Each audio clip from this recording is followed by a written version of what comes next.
So once again, welcome everybody. Thanks for being here. We love putting up this event, so we appreciate you taking the time to come and hope you enjoy the talks. You're having a good time. My name is Garcia Jaramillo. I'm a delivery consultant here at Arctiq, and today I'm going to be talking around GitHub and GitHub Safe-Settings. Everybody familiar here with GitHub? Yeah? Does someone know or has used Safe-Settings yet?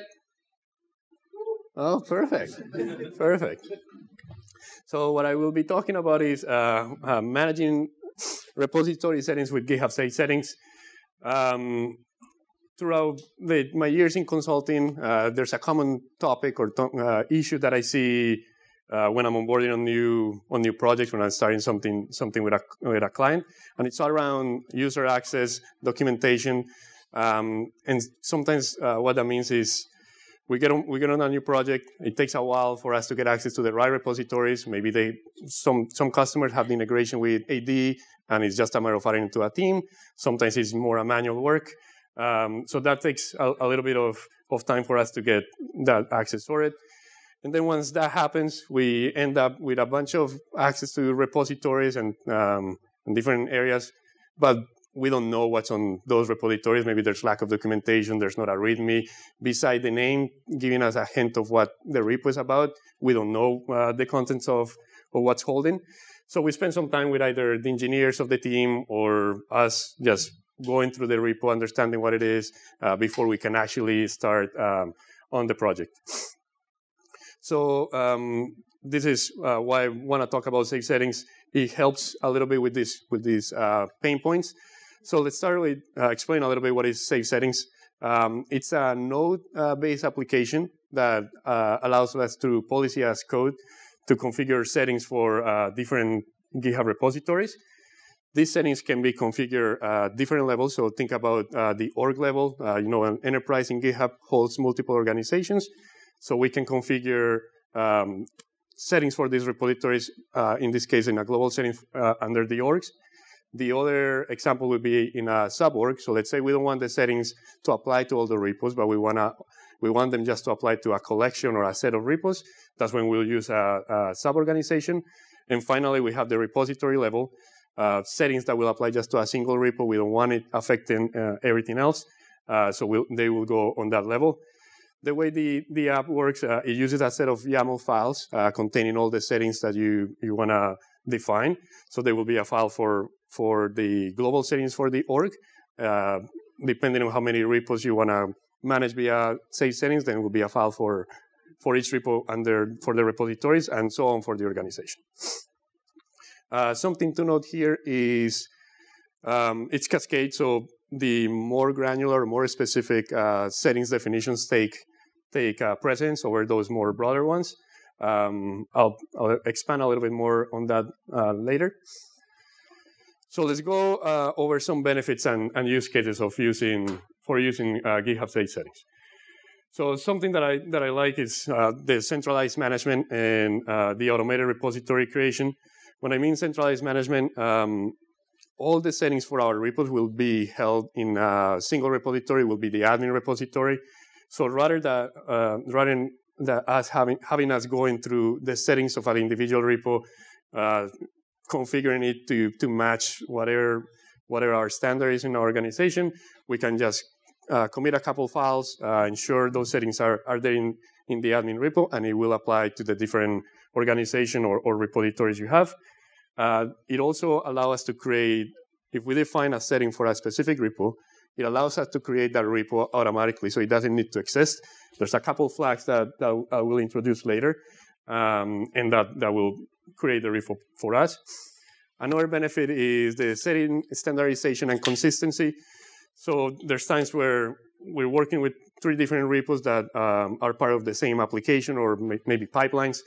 And we see that in one, we're able to submit changes, do certain actions, but we go into the other one, there's more restricted. So the settings are not always consistent. Sometimes the organization follows some naming convention, but the repos that we find they're not standard in that case. So what the tool here allows us to configure is A validation around names. So if it doesn't follow a certain pattern, it will give you a flag saying, yeah, this name doesn't follow the naming convention. It won't stop you from creating the repo, but still alerts you on that. You can also configure settings like the visibility. So if you're familiar with the visibility of repos in GitHub, you can pick if you want a repo to be public, if you want to be private. If you're using GitHub Cloud, Enterprise Cloud or Enterprise Server, there's a third option, which is internal. This is basically, think about like a public, but so everyone in the organization will have access to that repo, but it won't be public to the internet. It's just everyone that has access to the enterprise. We can also configure wiki, issues, projects. So that allows us to ensure, like, if instead of having multiple admins or multiple users creating repos, and perhaps they didn't enable issues, they didn't enable some of these features, through safe settings, we make sure that all our repos are standard with all the features enabled across the board. Then we have access and security measures. This is one that I like a lot, and one of my backgrounds is a security guy. So I like when we can control the permissions, teams access, collaborators. So we have that ability with GitHub Safe-Settings. We define a couple teams, what permission we want to grant them. So admin or pool or push, depending what you define. And as you know, for the GitHub repos, usually we hold the code for that golden code or for production or working code for an application. We hold it in a main branch. And we have in parallel branches where other developers are working on features or bug fixes. So we always want to protect that main branch. We put some branch protection rules. So through GitHub Safe-Settings, it allows us to do just that. Allows us to create the branch protection rules as if we do it in an org level, you ensure that all your repos under that org have that rule, and you're protecting that code. Finally, the improved documentation practices. So as I was saying, sometimes we get onboarded. There's not a lot of information about that repo, so we spend some time figuring it out. So with this, we're able to set topics, labels, perhaps the information for that repo is contained in another URL, so we can set auto links as well. So I think it's beneficial there and will help a consultant to speed up in that ramp-up period. Any questions so far? Yes? What's the impact of existing repo if you implement that? It will take the settings. So whatever settings you define, it will take them there. So it will apply to a repo that is already existent. Sorry. Yeah. I didn't hear the question. What was the question? What's the impact for an already existing repository? So once we apply the settings, if a repo already exists, it will the settings will be applied to that repo. Thank you. So is there any way to preview the effect of,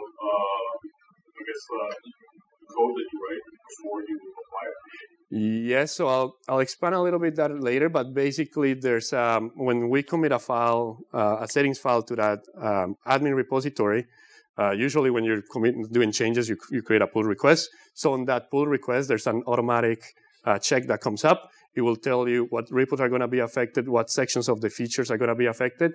From what I saw when I was testing this, it doesn't show me the specific settings, but it will tell me, oh, maybe you're changing branch protection rules, or you're changing the teams and the access. So that's something that you'll see there, similar to like a plan or whatnot.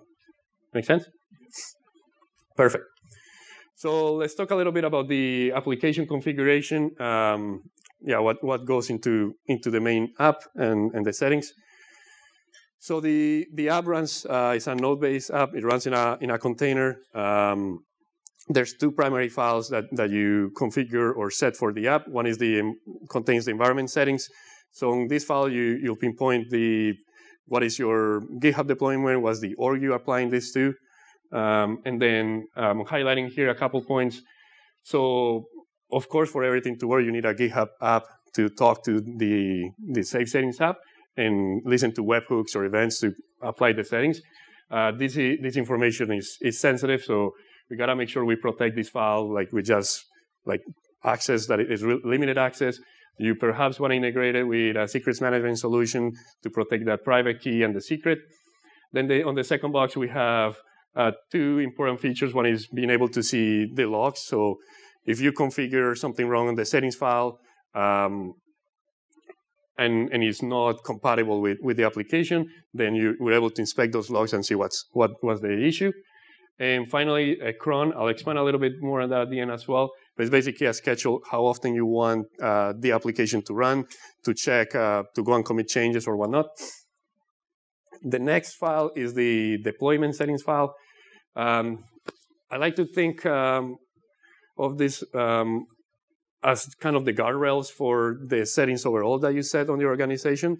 So there's a couple areas here that I want to highlight. One is, let's say we're testing this, we're just doing a POC, we don't want it to apply to, we only want it to apply to certain repos, so maybe we have some repos that we always want to exclude, so you can put it on the exclude section. Or if you're just POCing, you want to make sure it only works in one repo regardless what's configured, you can use the include section as well, and regardless what's configured on the settings file, it will only affect that repo on the include section. Then on the other box, this is what I like to think about the guardrails. An example here is admin access cannot be given to collaborators, right? So in my enterprise, like my practice is, regardless of the collaborator, I don't want them to have admin access. As an admin, I can go into that settings file for the organizational repo, still create a collaborator and give it admin access. Once I apply that file, it will go against this config validation. I will get an error saying, yeah, you cannot, you apply admin access to a collaborator, that's not allowed. So you will receive that message so you can fix that properly. Any questions around that? Yeah. Just to confirm, you need to deploy this application on your infra or something like that. It's not like a GitHub action or something. Correct. It runs separate in a container separately, and I'll go through the deployment options in a few minutes. Let's go through the settings file. So this is what we actually configure for the repository. So the structure, we have an admin repository. That's where our settings file goes. That's for our organization. And then 2 folders that will contain the settings file either for repositories or sub-orgs. And this is how, these are pieces of the config file. There's a bunch of other features that, of course, for visibility, I didn't add it. But what I wanted to showcase here is we have here a settings for a repository file. We can specify the name. And this is where the automation piece comes in. There's 2 flags, the force create and the auto init. So the force create, of course, is to create a repo for you. The auto init is to initialize it. This one is important because you may have some settings already for other repositories or at the org level. If the repo that you're creating is not initialized, some of those settings may not apply properly. So if you're creating a repo from using the file, make sure you always initialize it. The other section that we see here is just that you can set settings like your default branch, specify the name for that default branch, a license, and your merging strategy as well. Other section of the file is for the branch protection and the permissions. So if you're familiar with branch protection, this is where you can configure how many approvers or reviewers you need for your PR, who's allowed to bypass that PR review, who's allowed to submit the PR and do the merge. So those are all the settings that you have from branch protection. You can specify there. Again, this is just a piece of it. And then we have the teams and collaborators. So as I was mentioning, you can specify your team, what permissions you're going to give it. And for the collaborators, there's a good piece. Perhaps I have a consultant coming in. I'm doing settings at the org level. So he needs admin access. But there's a couple of repos on that org that I don't want him to touch. I can add them to the exclude list, and he won't have access to those. Does that make sense? Any questions there? Is this like more or less like an alternative to the click? Because like you mentioned branch protection, which can be configured in GUI. Yeah. So is a lot of this stuff, the safe settings framework, is it just like being able to sort of configure the settings that might already exist, but through YAML, once you configure this code? Perfect. So there's that, and then I guess is there any additional features on top of that is sort of new to the safe setting, or is it really like a way to configure the safe setting of code? Okay. So the question was, if the goal for safe settings is to be able to configure those back-end general settings and branch protection rather than going through the GUI. So yes, that's what it does. What other benefits it has? So the other benefit will be enforcing those settings. So you as an admin, you can configure something, and then if I'm an admin as well, I can just change it. With this app running behind the scenes all the time, I can do a change. You can revert it, or you can change something else, but the app will revert it to whatever the file has. So if you disable, if you do a change, as far as the app is running with the scheduler, or that's why the cron schedule comes really handy. It will revert that change. So I'll go through on the demo. I'll go through that example. Yeah, making maybe you're testing something and exactly. Yeah, sorry. Is there a known limitation of what you can't configure on the repository? Like, for example, can you create an environment? Can I create an environment? So the question is if there's limitation of what you configure, if I can configure an environment. I haven't seen that option here. No.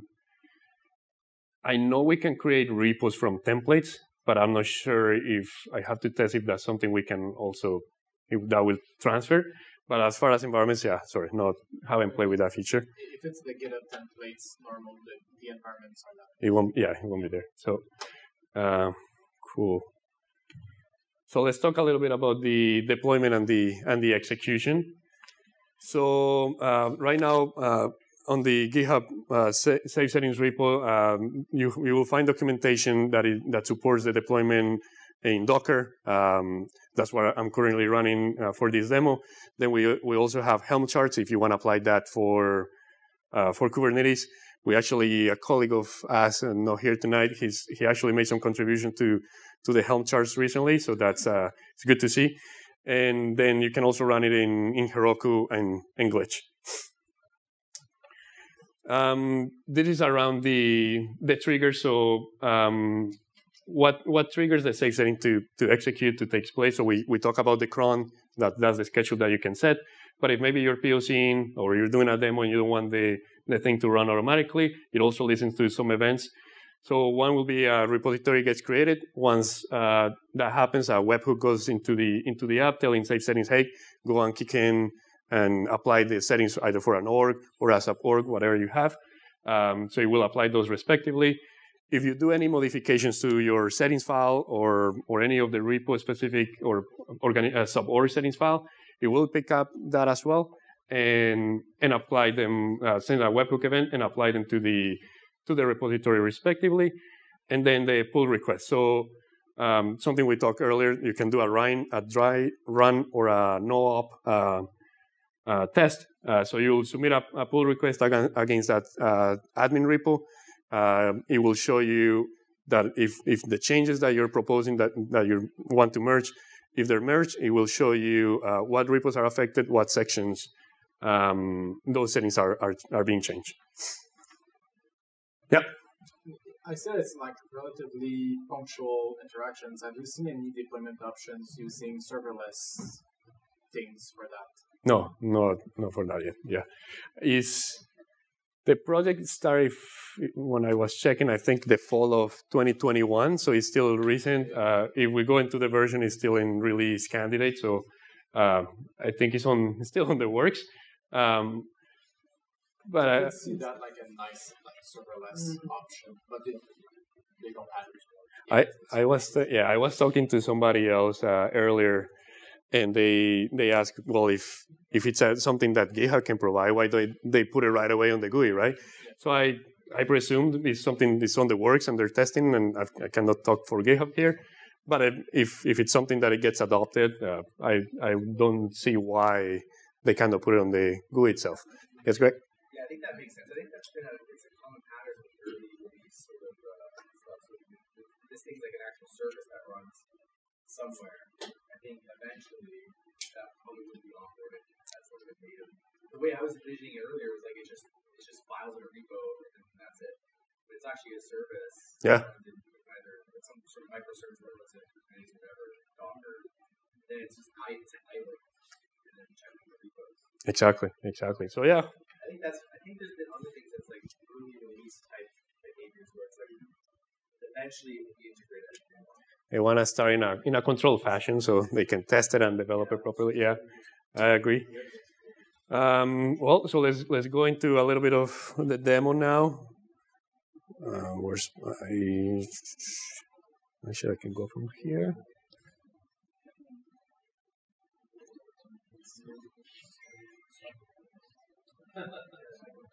Come on.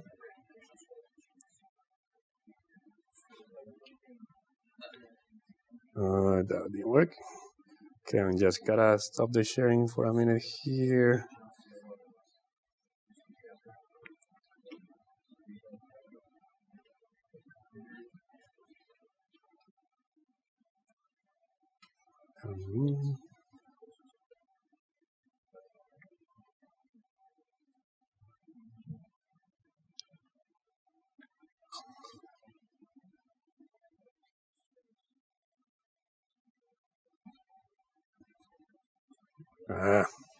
Sorry guys, just trying to bring this over that screen. There we go. Perfect. Okay, and then we need to see. Okay, so what I have here, it's a test org with a different with a few repos. I'm gonna go through a couple examples of how to automatically create a repo and so on. So I have my admin repository. I have already pre-staged some of the files. I haven't. There's the lines are commented out just for speed processes. So again, you have that central admin repo, and then the GitHub folder. I have the structure of the repos and sub orgs, and then my main settings for the organization in this case. So let's start creating a cup. Yeah. Up your font size browser. Yep. Older and sitting far away. Thank you. Is that still viewable back there? Cool. So this is the just the file for creating a repo. So I'm gonna uncomment just a couple lines to do that creation.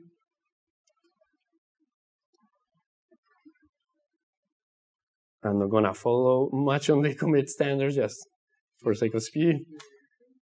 And then what we should see now is we should see that boundary secure access repo coming. Don't let me down, buddy. I committed. Thanks, Greg. Does it wait for their comments? You have to pick it up, or is it just uncommitted? No, this is on auto commit. It's just because I had the demo there. Yeah, that looks okay. Sometimes it takes a second. Last time it did the same for me. And okay, let me try something else. Of course, the demo guys are not with me today, and I was told to pre-record this thing. Okay, let's try something else here. So I have a couple files just in case. One thing that I noticed here is it gets finicky about your YAML. So make sure, well, as we all know, YAML is finicky with all the indentation. So make sure you don't have like extra lines and things like that.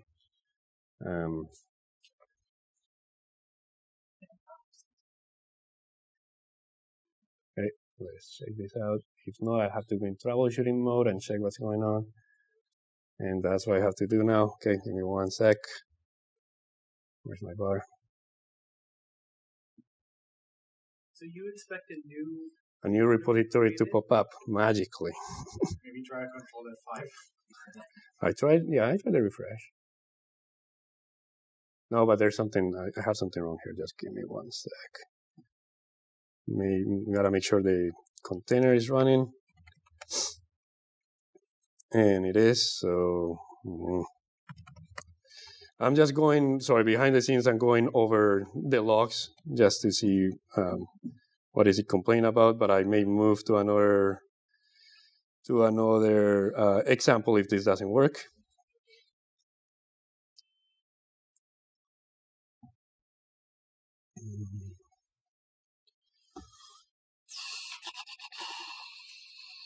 Okay, so that looks good. Okay, I'm gonna move over and I'll try to get to that repo. But again, yeah, ideally, what will happen there was once I uncommitted this and commented out these 2 lines, it will create the repository, and the repo should appear.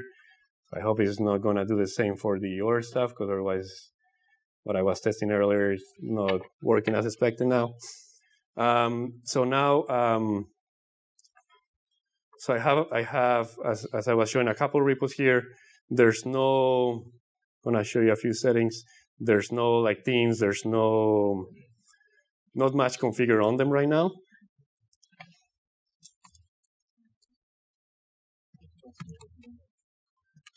No, it's not that. It's not as simple, man. So you can see I don't have any themes or anything out of here. No branch protection rule, or that they kick in. Okay, so the branch protection rule kick in, and one of the things that I was talking about the name, this is one of the flags that it will show me that there's a validation error because it doesn't meet a pattern that I have for my naming convention. So let's do the test adding a theme. So I go into the settings file. Gonna look for the theme section. So in here, I'm gonna uncomment the addition for that Arctiq theme.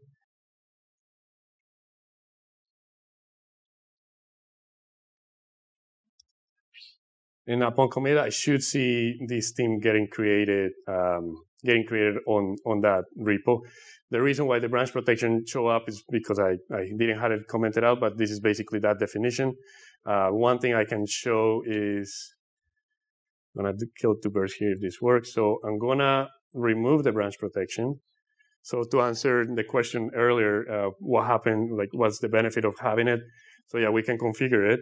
I can come here and delete it as an admin, right? So it's gone. So once I go back and commit the file, the branch protection and our theme should appear. And the branch protection and the themes there, that's applied to all repos? In this case, yes, because it's on the main settings file, so that applies to the organization. Okay, and I see logs coming in.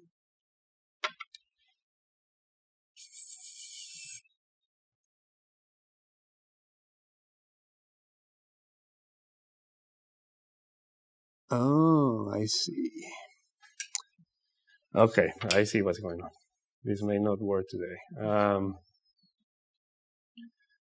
Let's check. Yeah, so I'm getting on the logs here that there's a communication with a Docker container and my GitHub server. Let me see if I can fix that quick.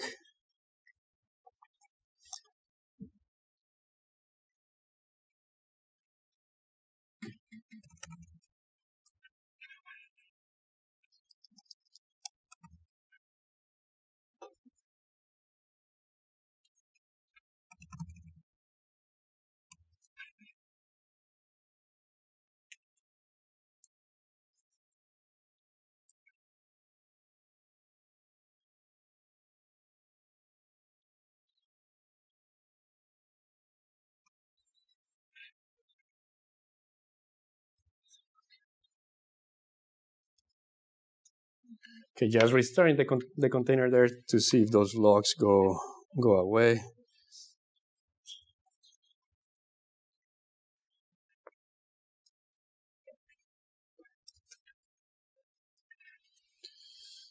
Okay, let's see what happens here. No themes and branch protection rule. No branch protection rule. Okay. So sorry, the demo piece is not working for me right now. But in Stasis, that's doing the change of the files will create like those branch protection rules will create different things for you and apply, basically modify those settings. Unfortunately, now I have something else going on that I'll have to check. I'll try to fix it for later if we have some time, but yeah, my apologies for not getting that going. And last thing that I want to have here is there's a QR code there for if you want to get the information to go into the safe settings and get more of the where all the code for that GitHub application is. But yeah, thanks for listening, and sorry for the technical issues.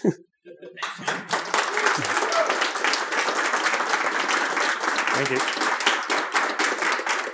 Okay. Simon, Yes. can you show us the logs you're looking at? Like, I think that's equally interesting. Yeah, I can show you. What they are, I guess it's pretty hard enough today. But I think it's really interesting that you're doing something on the side. I think it's really interesting to kind of see what you're monitoring, what you're observing, and trying to work through. I think that, if you're trying to operationalize something like this, For sure. what do we need to watch? Can you just switch your screen? Is that easy? No, it's here. One second, just dragging it. Get out of the way.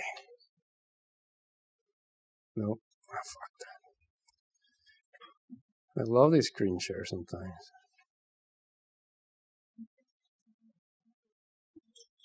There we go. All right. So, well, it's not. This is really small. So just walk us through. I love that that's what you wanted to see. But yeah, basically, I'm looking at some 500 errors here. I did. So where is this running? So walk us through where you connected to see this? So everything is in a lab environment. The GitHub deployment that you were seeing, it's a GitHub Enterprise that we have in our lab, and this is a runner or a VM that we're using as a runner. But in this case, where I'm running my container. So the issue that I was looking at, there was a 500 error somewhere here, and here status code 500. So I wanted to see it can be just an error on I can try again just to move a few settings. It can be an error in a file or whatnot. So the thing that I was doing was running the container, and then Did the token expire? Did the token expire? That's what it says there. Well, it says no, right? 500, so I'm asking. I hope not, because if it expired just now, then I'm pretty sure I leave it to not expire. So let me grab the ID for that new container and see what those logs are. What the settings? It's like maybe increase the time. That's where we. Let's see. So yeah, here, yeah. Now you want to come here. So here it seems happy. The app is running. So no issues there. Let me find my Google my browser. Actually, I can do a commit from here. Always DNS. It may be always DNS. Or network. So Simon, I think where I was I guess though is if someone's going to operationalize this, there is a method to monitor, make sure that whatever we're committing to that master repo with the YAML, there's a way of watching, make sure that it's being applied correctly and it's not broken. Correct. There'd be risk, I guess, if something broke in a demo. Yeah, so as I was going through, committing the files or whatnot, these logs were spinning out. So that tells me that there was communication. Unfortunately, I now have to go through them and see what's not working. Where? Yes, tell me. In which line? indentation and mapping entry. Oh, yeah, in your teams section. On the teams. Okay, so this is YAML complaining. I saw it, but Of course, I preach for that. Default marriage. I just want to see in which file, because if I can delete the file, 21 allowed merge through in which file? I did notice that the teams was out of line.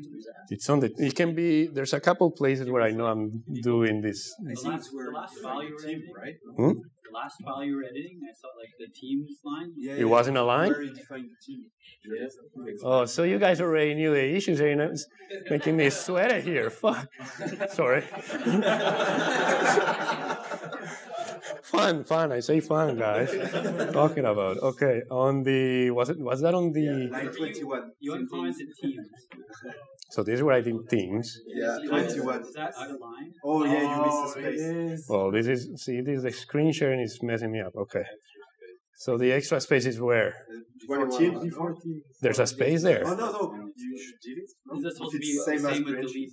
delete branch or with Yeah, branch? I think It should be same as branch. Yes. But do I have to move everything now? Oh, I know why, because I commented this out with Visual Code, and you can do that comment for a bunch of lines. Yeah, honestly, well, that's the whole purpose of the demo, seeing how an indentation will mess you up. But then I may have the same problem with the new repos. Yeah, because so the new repos may have the problem. So let me fix that quick, at least so we see. Thanks for the patience, guys. It's gonna show you in red. So is that the indentation? One looks fine. Yeah. That looks good there, right? Yeah, Okay. that looks The definition. That's it. But I didn't. Now I do have a file that I know I messed up big time, so I'm gonna get rid of it, which is my organizations file. Yeah, my subworks. Yes. But when I was testing earlier, I was able to do some funky stuff with it. So maybe now it's just angry. Okay, cool. So that's gone. Oh, I deleted the whole folder. Anyways, I don't need it. I don't need it. Because there was nothing. Yeah, like another minute. We have another. Yeah. Sorry. So let's see. Yeah, no, still not happy, and I'm not gonna look through the logs now. I want to see if at least the settings came through. Oh. So there's probably more besides just the indentation here. But yeah, those are some of the fun things that YAML will make you go through. Yeah. Thank you. Okay.